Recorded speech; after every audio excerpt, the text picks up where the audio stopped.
Allez, du dos, on va parler de tes montres pour demain à Fontainebleau.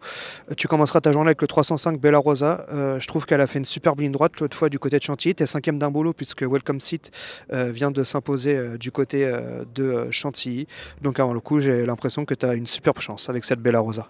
Oui, tout à fait. La dernière course a été bonne. Elle a fait une belle ligne droite. Et puis, non, je l'avais respectée pendant le parcours. Donc, je pense que ça a marché la dernière fois. On va faire de même demain. Si tu seras associé au 50 à 505 Vaderum, pensionnaire de ton patron, tu as été sixième pour ses débuts du côté de Chantilly. Est-ce que cette fois-ci, tu penses qu'il va être à l'arrivée, du moins sur le podium? Bah, la dernière fois, c'est vrai qu'il avait besoin de débuter. Mais sa fin de course n'est pas mauvaise non plus. Donc, demain, je pense que ça a regardé. Mathieu, tu auras déjà dans la première le 103 Tarida, qui semble être une très belle acquisition, puisqu'il reste sur une belle quatrième place du côté de Cannes-sur-Mer, dans un lot qui, pour moi, était quand même assez relevé. Je trouve ici qu'il est bien engagé. Qu'est-ce que tu peux nous en dire avant le coup? Ouais, elle a l'air d'être restée bien, elle était assez accrocheuse à Cagnes. Elle n'est pas plus démonstrative que ça le matin, mais c'est une jument qui a l'air facile d'utilisation et qui est assez pratique, elle s'adapte à pas mal de choses. Donc, le lot est quand même assez serré, assez homogène, mais elle a l'air d'avoir un bon niveau de forme. Après, tu auras le 206 Keseki, ça a l'air d'être plus compliqué puisque c'est une rentrée, tout simplement. Quelles seront tes prétentions avant cette course? Très mesurée, c'est une petite pouliche, très petit moyen, donc elle va certainement avoir besoin de faire un parcours. Après, une surprise, j'ai jamais exclure, mais avant le coup, ça semble compliqué et elle va se diriger rapidement sur les petits réclamés si elle en a le niveau. D'accord. Après, tu auras le 410 Tatakidem. Est-ce que c'est pareil que Keseki? Ouais, aussi une toute petite pouliche, petit moyen. Bon, là, handicap, elle va avoir un tout petit poids, donc ça peut peut-être lui accorder une chance.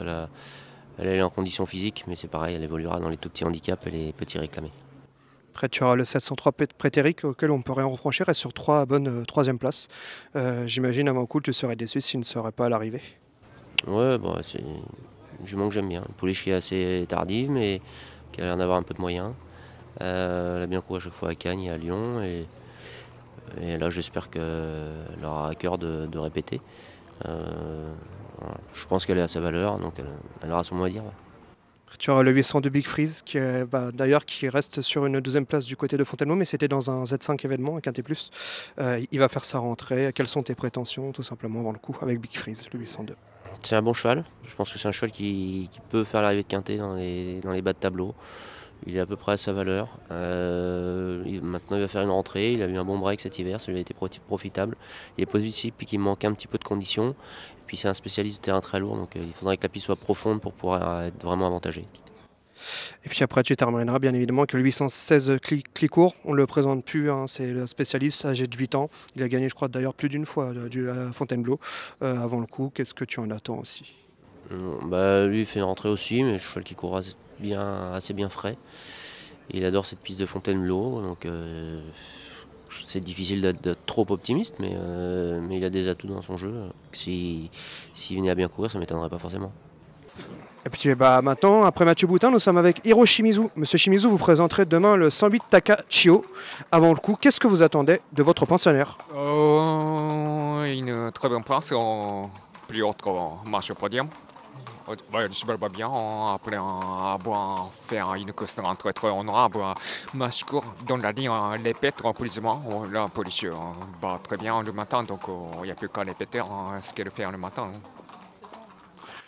Donc c'est possible pour la victoire. Nous sommes bien d'accord, monsieur Shimizu. Honnêtement, je ne l'ai pas battu.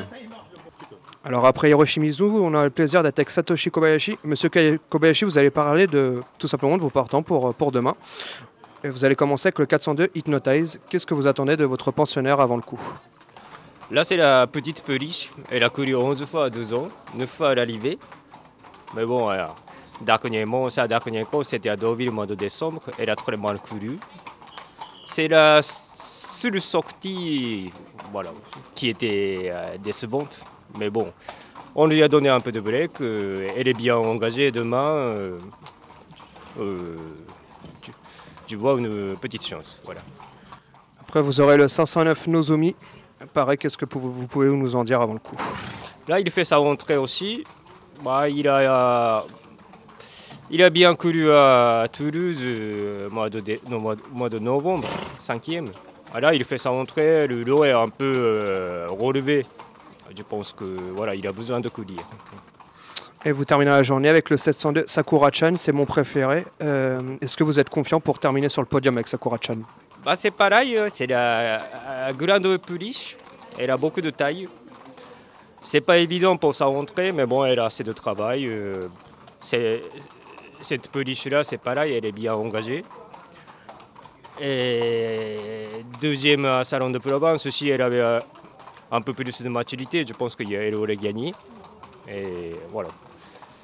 C'est la meilleure chance de demain, chez moi, chez nous.